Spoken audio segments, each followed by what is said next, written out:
A visita do ministro de Industria á planta de Alcoa en San Ciprián foi moi satisfactoria. Esa é a miña valoración como alcalde dun concello no que se asenta parte desta fábrica, pero é unha valoración ademais totalmente obxectiva. Porque o que está claro é que toda a Mariña quería unha solución para Alcoa, e José Manuel Soria veu aquí a traernos esa ansiada solución. Prometeu un sistema para manter a competitividade dos grandes consumidores de enerxía, como é o caso da multinacional. E iso era o que estábamos buscando. Por lo tanto, son difíciles de entender as declaracións de certos representantes políticos que critican a solución achegada polo ministro. E son sorprendentes porque denuncian o que tanto estiveron reclamando, unha salida para Alcoa. Xa temos, e aínda así, seguen coa súa campaña de acoso e derribo, unha actitude que dá que pensar.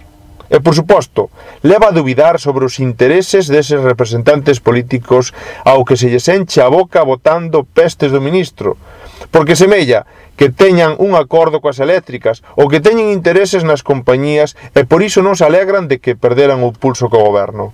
Ou aínda peor, podes interpretar como que unha solución para Alcoa non lles resulta rendible electoralmente falando. Eu recoméndolles que aprendan a alegrarse polas vitorias colectivas e a reconocer o traballo ben feito.